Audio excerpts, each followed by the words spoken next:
Vamos a analizar un poco el contexto internacional de la mano de Lucila D'Amayo, que ya está con nosotros. ¿Cómo estás, Lu? ¿Todo bien? Mira, la situación, voy a poner esto como pregunta a gancho. La situación es una puesta en escena o realmente tenemos que preocuparnos sobre todo en dos contextos. El histórico de Argentina, con AMIA y la Embajada de Israel, y el contexto real de lo que es la Triple Frontera, donde habitualmente siempre se dijo que estaba armándose Hezbollah para todo el continente.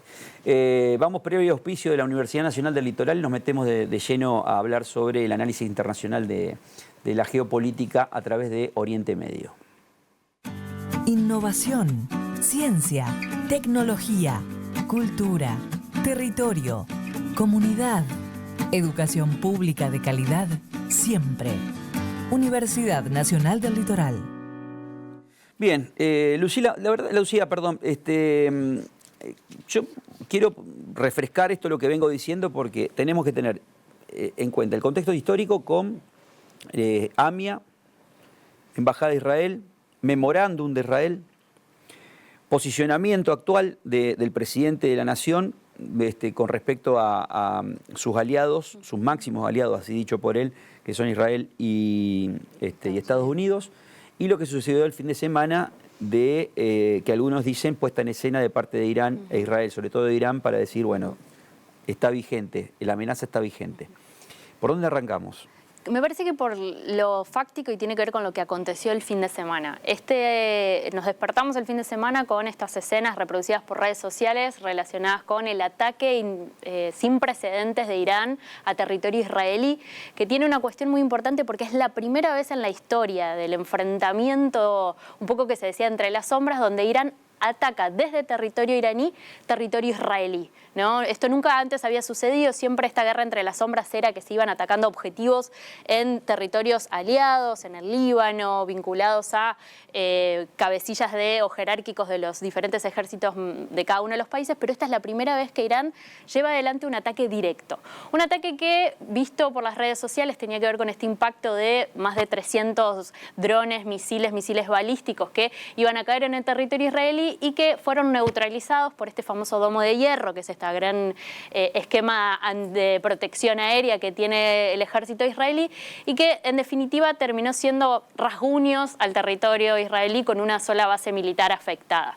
Pero creo que lo importante es entender que ahí hubo un mensaje que las declaraciones oficiales de Irán era que estaban haciendo uso de la legítima defensa por un ataque que... En Damasco. El de Damasco, el de la embajada de Irán en Damasco, en Siria, que supuestamente el autor había sido Israel, que no lo niega, no reconoce ni niega esa situación, y que uno de los 14 muertos en esa embajada era uno de los jefes del ejército revolucionario, que es el área militar de Irán. Entonces, un poco era como, bueno, en defensa de eso, llevan adelante esto. Los analistas internacionales lo que dicen es, bueno, lo que vimos el fin de semana parece un mensaje de guerra, pero es cierto que por la forma en la que la hace, de hecho Irán también hace algunas comunicaciones de que iba a atacar el territorio israelí, no es que quieren ir a una guerra directa, es decir, no es que están buscando necesariamente otro enfrentamiento de guerra y otro foco más como el que estamos viendo en la Franja de Gaza, pero sí es una idea, un posicionamiento, un mensaje donde Irán desde hace muchos años busca constituirse en un pivote, en un referente de la región, del mundo oriental, del mundo musulmán, y creo que frente a lo que vino aconteciendo este último tiempo en la región, quiso dar un mensaje. Y eso es lo que tenemos hasta ahora. ¿El mensaje a quién?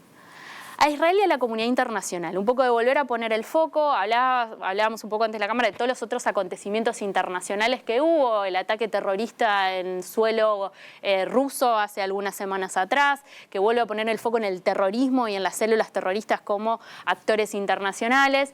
Y creo que tiene que ver con llamar el foco, y también es un mensaje que hace Irán a la región, a los otros países musulmanes que busca tener de aliados en este contexto. ¿O están de este lado del mostrador o de aquel lado del mostrador? Y acá estamos, digamos, el mundo, lo que como ellos ven el mundo y como entienden el mundo es, bueno, estamos acá para posicionarnos. Israel es un enemigo declarado desde la década de los 80, digamos, en este mensaje de la destrucción desde total el 79 de Israel. Desde el 79, después de la revolución islámica en Irán. Entonces, creo que son todos estos mensajes que se están aprovechando del contexto de redes sociales, de la capacidad de reproducción, para transmitir. Hasta ahora Israel no ha salido en una respuesta militar. Es cierto que los analistas están evaluando qué es lo que puede hacer Israel. Israel puede no hacer nada. También un poco viendo cómo se van moviendo las fichas del tablero, de las alianzas. ¿Hay una influencia de parte de la ONU también? No tanto, diría que están un poco... A ver, es cierto que tienen muchos frentes abiertos y la guerra en la Franja de Gaza es algo que demanda recursos y personas y que es uno de los focos de concentración en términos de los recursos de Israel.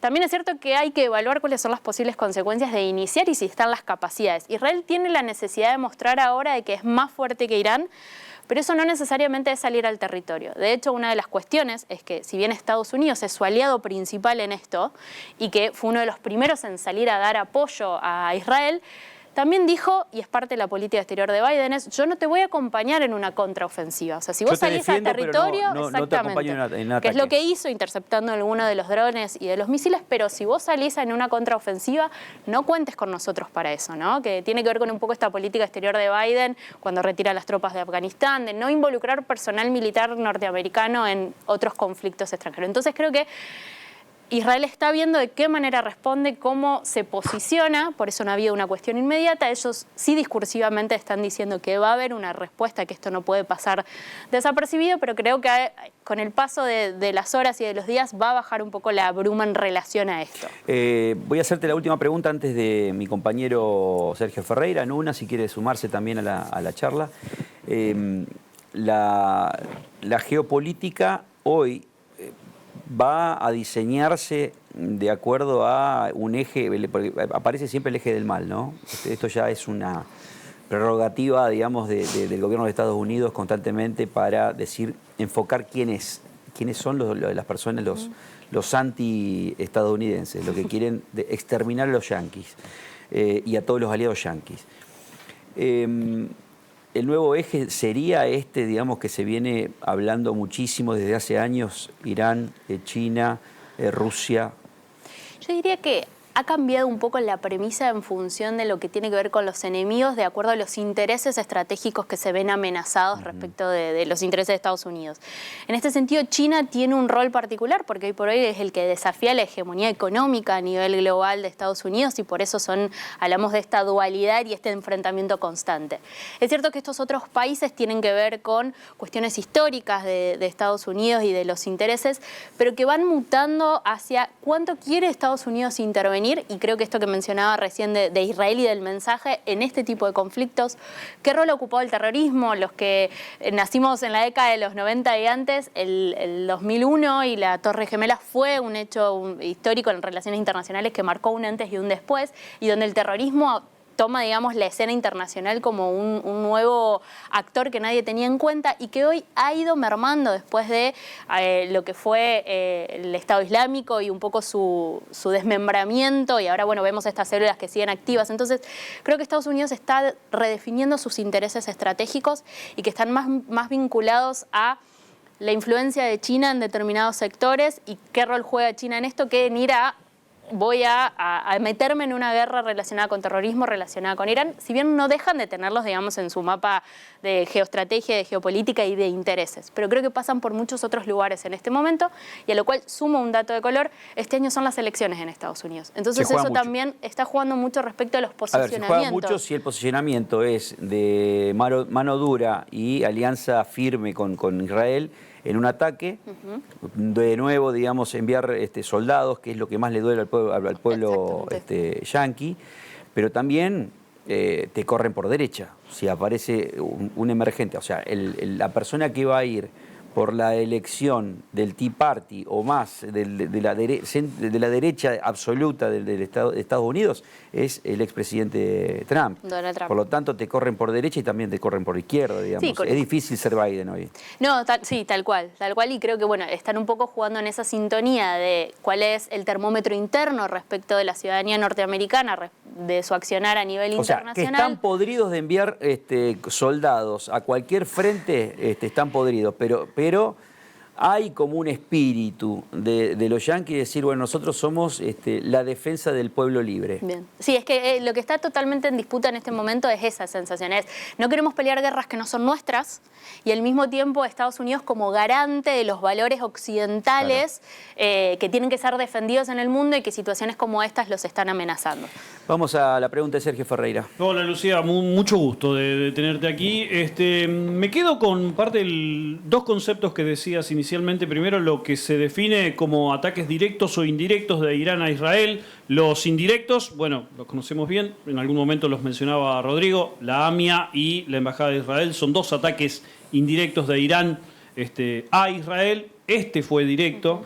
Y me gustaría que se pueda profundizar sobre esa diferencia, por qué ahora esa diferencia y no un ataque indirecto. Y por otra parte, también me quedo con esto que decías del involucramiento de Estados Unidos, hasta ahí nomás, y me parece que una muestra de eso también fue la anterior semana cuando Biden, mediante llamado telefónico a Netanyahu, le dijo, che, paren con la hambruna, dejen pasar los alimentos a la Franja de Gaza. Eso también fue un llamado de atención y de hecho hoy Israel dijo, está bien, estamos atentos a lo que está ocurriendo, pero volvemos a la Franja de Gaza porque ahí también tenemos un conflicto.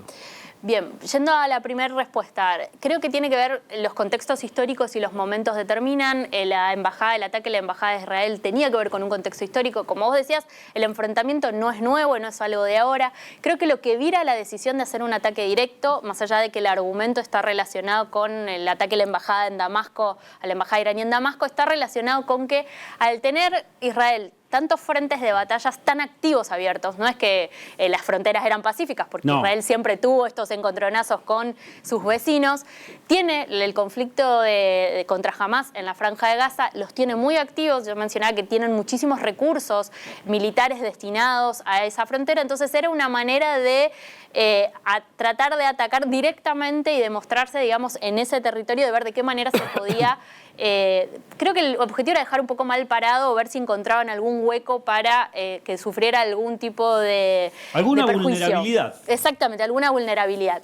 No deja de ser nuevamente una cuestión de mensaje, porque también en términos de enfrentamiento, Israel, y rápidamente por el apoyo que tuvo, en términos militares se encuentra mucho más fortalecido que Irán, ¿no? Entonces, por eso también la escalada de este mensaje que decíamos, bueno, tiraron los misiles que sabían que iban a ser recepcionados por el domo de hierro, no era que estaban yendo a por todo, pero sí la idea era dejar un mensaje donde Irán se estaba posicionando en el territorio más conflictivo en este momento a nivel global, diciendo, nosotros no queremos, digamos, nos posicionamos, no queremos a Israel, queremos destruir este país y todo lo que significa. Y la embajada, digamos, creo que en ese contexto, lo de la embajada de la AMIA tenía que ver con otro momento histórico, tenía que ver con por qué, creo que es importante pensar por qué se atacó la embajada de la AMIA. Argentina era en ese momento el segundo país con más población israelí, entonces era una forma, digamos, éramos un objetivo sensible. Pero hoy por hoy Argentina sigue siendo, perdón que te interrumpa, sí. Lucía, Argentina sigue siendo uno de los países con una de las mayores comunidades judías del mundo después de Estados Unidos. Creo que la segunda. Sí, en teoría sigue siendo la segunda, por eso después podemos analizar el posicionamiento argentino y qué es lo que ha dicho Milei respecto a esto, o sirve para entender un poco el posicionamiento argentino. Pero creo que era otra manera también de ejercer, digamos, los diferentes ataques en esto que yo decía que era en las sombras, era la manera en la cual se relacionaban estos estados en esta guerra de trasfondo.